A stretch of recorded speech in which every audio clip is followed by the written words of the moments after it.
Hello, this is Yogeshwar 7000 again, and I'm back on my series on stories from the Puranas. And today we'll be talking about a very interesting story coming directly from the Puranas. And by the way, I always keep reminding my viewers that all the stories which I discuss in Stories from the Puranas, all my videos are a direct reference to the ancient scriptures. These stories from the Puranas are coming directly from the Puranas. It's not out of something which was published either on paper or on the internet. So I will request you to have firm faith and belief in it. So this story is about the prince Janamejaya, who was the son of King Parikshit. And King Parikshit, as we know, that he got bit by the snake Takshak. And the reason why he got bit by the snake Takshak has been discussed in my earlier video, so I will request you to please refer to that video about how King Parikshit loses his life. King Parikshit was the son of Abhimanyu, and Abhimanyu was the son of Arjuna, the great Arjuna, the Mahabharata character.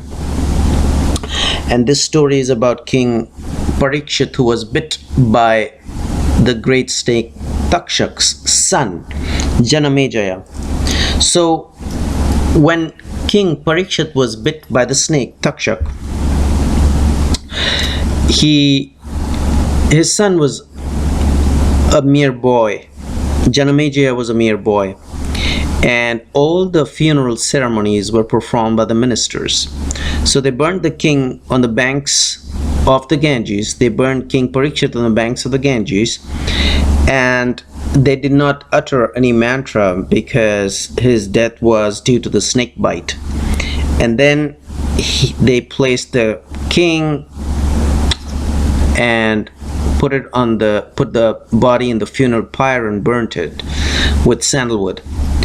And then the priests performed all the funeral ceremonies and gave some amount of gold and things to the Brahmins and the clothings to the Brahmins, so the king can attain heaven. But as per the Hindu beliefs, unless a person dies of natural cause, or in this case he was a king, King Parikshit was a warrior, unless he dies either by natural causes or in a battlefield, there is no guarantee that he would attain heavens. This was an accidental death or a death by a snake bite, which was very unusual. So everybody was a little concerned as to whether King Parikshit would attain heavenhood or not. But anyways, when the boy prince Janamejaya grew up, he was installed as the new king,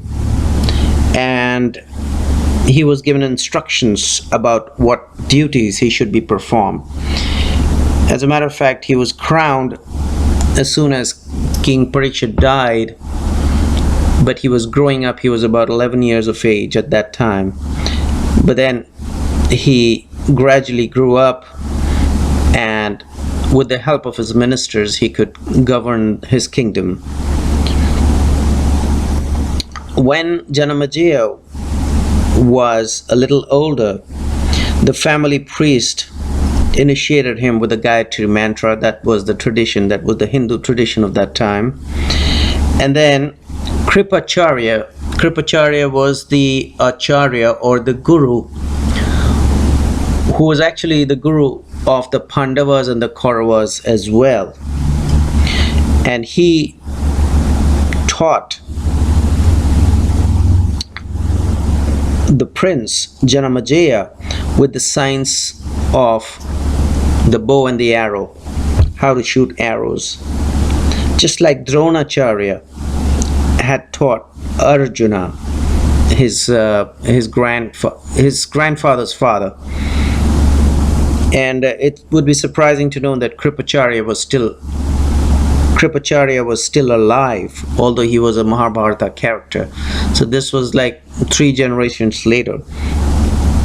He was still alive. And that time, because of yogic practices, munis and rishis and highly enlightened people could stay alive for a very, very long period of time.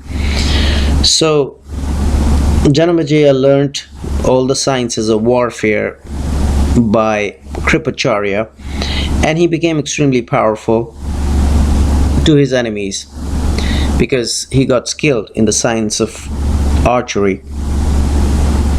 Also, he learned the branches of the Vedas, so he had the knowledge of the ancient scriptures, spiritual scriptures, the Dharma Shastras as it's called in Sanskrit, and also the science of archery, which made him very powerful, and also Arthashastra, which is a Sanskrit name for economics, so that he could govern his kingdom with a lot of expertise. So when he grew up finally, and he was in his youth, prime of his youth, the king of Kashi, Kashi is the present-day Banaras or Varanasi in India. So the king of Kashi gave his daughter Vapustama in marriage to him, to the prince Janamejaya. And the king Janamejaya, with his beautiful wife Vapustama, they started to enjoy their marital life. They went to the forest and the gardens, and they started to enjoy their marital life. So while he was governing the kingdom, he was also married, and then he started to enjoy his life with the king of Kashi's daughter, Vapustama, who was given in marriage to him. But in the meanwhile, there was a Muni, a Rishi, a sage. His name was Utanka. He was very much troubled by Takshaka, the same snake who had bit King Parikshit, his father. He was very troubled by Takshaka, the snake. And he wanted to take revenge on Takshak. Although he was a Muni, a Rishi, a sage, but he wanted to take revenge on the snake Takshak. Takshak is considered to be a very powerful snake, and he was the one, once again, to remind you, that who bit the father of the new king Janamejaya, Parikshit. Parikshit was the father of Janamejaya. I keep repeating this because these Sanskrit names are a little difficult, so I just want to reiterate my point again so that you do not forget and do not get confused. So King Parikshit's son was Janamejaya, who was crowned king and now married, and Parikshit was bit by the snake Takshaka, who was a very powerful snake, who was also troubling another rishi, another sage called Utanka, and he wanted to take revenge on Takshaka. So when he found the right opportunity, when the Muni Utanka found the right opportunity, he came to Hastinapur, where King Janamejaya was ruling and enjoying his marital life, and he spoke to the king. He told him that, look, king, you do not know a thing what is to be done. What you're doing right now is not to be done right now. There is no energy in you. There is no anger in you. You're doing things just like a child does. You do not understand the meaning of the Shastras, of the ancient scriptures. Although he did, of course, we know that he was trained in the Vedas and the ancient scriptures, but still, the Muni, the Rishi, Utanka, told him, confronted him, and told him this. So on hearing this, King Janamejaya said, "Oh, highly fortunate one, the great sage, Utanka, why do you say so? I do not know who's my enemy and whom I should be angry with. Please let me know what I have to do," because he always respected the sages, the rishis, the munis. On this, sage Utanka said, "O king, let me tell you, the wicked snake Takshak killed your father. Now, are you aware of this?" So King Janamejaya was actually kind of not aware exactly how his father died, because he was just a boy when his father died. And he asked his ministers that how did my father die, and the ministers told him that your father died out of the snake Takshaka's bite. And then the king said, so the cause of my father's death is the Brahman's curse, because he was told the whole story. And that story has been discussed in my earlier video. I'll recommend, please go and refer to that. So the king said that the cause of my father's death is the Brahman's curse. So what is the fault of Takshaka in this matter? He started to ponder over it. Well, Takshaka the snake bit him because of the Brahman's curse, so he had to do that. So he started to think, what is the fault of the snake Takshaka? And then again sage Utanka said, well, it was the snake Takshaka who gave a lot of wealth to a Brahman, Kashyapa, who was coming to cure your father of Takshaka's poison.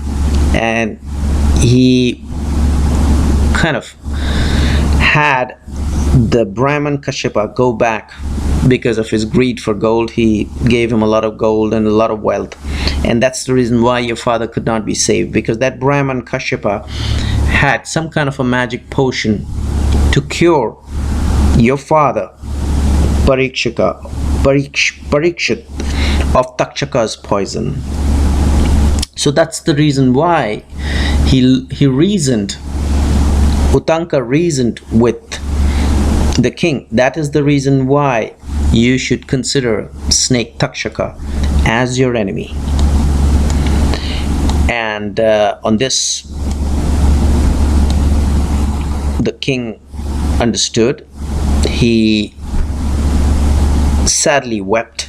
King Janamejaya sadly wept. The son of King Parikshita sadly wept, and he thought within himself that I'm so stupid. I feel myself so proud that I'm a great king, but everything is in vain. I could not even honor my father, who was bitten by a snake and who has gone down to hell, because I'm not even sure if he's in heaven. Now I am going to start a Sarpa Yagya. Sarpa is a Sanskrit word for snake. Yagya or a yajna is a fire ritual. So he wanted to start a snake fire ritual, and he would ensure the destruction of all the snakes in the world in the blazing fire, and thus he would be able to get his father out from hell and to be able to deliver him heavens. That's what was his belief, because he would take his revenge on all the snakes because of the fault of snake Takshat. Of course, this was not the right way of thinking, but that's what he thought, because he got so angry that, King Parikshita, his father, was bitten by the great snake Takshaka, who was the leader of the snakes, actually. So he would take revenge on all the snakes in the world and have a snake fire ritual where he'll burn all the snakes into the fire with the power of the mantras. He would draw all the snakes into the fire and burn them. So that was his promise. He took this kind of a promise that he will do this. So he called on his ministers. He told his ministers, okay, well, let's make arrangements for a great sacrifice, a fire ritual, and let's have a suitable holy site on the banks of the Ganges, the river Ganges. And then let's get all the Brahmins and get them chant those mantras so that we can draw all the snakes in the world into this holy fire, or the ritual which would be performed to kill all the snakes in the world. So it'll be a snake fire ritual where he'll call the Brahmins will chant mantras, and all the snakes in the world are going to be drawn into it and get destroyed. So here, when snake Takshaka came to know about this fire ritual, he got extremely upset, and he became very distressed with fear, and he went to Lord Indra. Indra is the king of all the devas, or the gods, and he asked him, please save my life, Lord Indra. And Indra gave him some kind of a solace, some kind of a hope, and he said, don't worry, I'll take care of it. Do not fear of the great snake fire ritual which is going to happen. So here, when the sage Utanka, who had actually encouraged the king to perform the ritual, when he came to know that the snake Takshak had taken Indra's protection, he was upset as well, because he wanted to take revenge on Takshak. And he went again to the king, and the king said, okay, don't worry, I'm going to still have the ritual, the snake fire ritual, and make sure all the snakes, including Takshaka, are burnt to death. But here, once again, the snake Takshak went to another great sage called Astik, and he asked him for help. And here sage Astik came to the sacrificial hall, and he started to praise King Janamejaya. And King Janamejaya, when he saw Rishi Astik, sage Astik, come to that fire ceremony hall, where on the banks of the river Ganges, where this ritual was being performed, and all the snakes were being drawn into the fire and burnt, he asked Rishi Astik, or the sage Astik, what have you come here for? And he took this as his personal ego. He said, well, okay, I am going to grant you whatever you asked for, because you praised me here in the sacrificial fire ceremony. You sang hymns in praise of me, so I am going to grant you anything what you asked for. That was the king's ego, that yes, he would grant the Brahmin, the sage, anything what he would ask for. And at that very moment, Rishi Astik, the sage Astik, took that as an opportunity, and he told King Janamejaya, please do not continue with this sacrifice where you're burning all the snakes into this sacrificial fire. And then the king, who had given his promise that he would grant any kind of a wish to the sage Astik, he had no other choice but to stop the ceremony, the religious fire ceremony, the snake ceremony, where he was destroying all the snakes. And he wanted to keep his word, and this way the fire ceremony was stopped, the destruction of the snakes was stopped, and somehow the leftover snakes were somehow saved, including the great sage Takshak. So this was a little story which is coming directly from the Puranas about the fire ceremony, the snake fire ceremony, and how it was stopped because of the cleverness of sage Astik, who went over to the king and somehow convinced him to stop this sacrificial fire which was destroying all the snakes in this world. Hopefully you enjoyed it. In the meanwhile, I will recommend subscribe to my channel, check out my website, and I will continue with my stories from the Puranas in my next session very soon. Goodbye.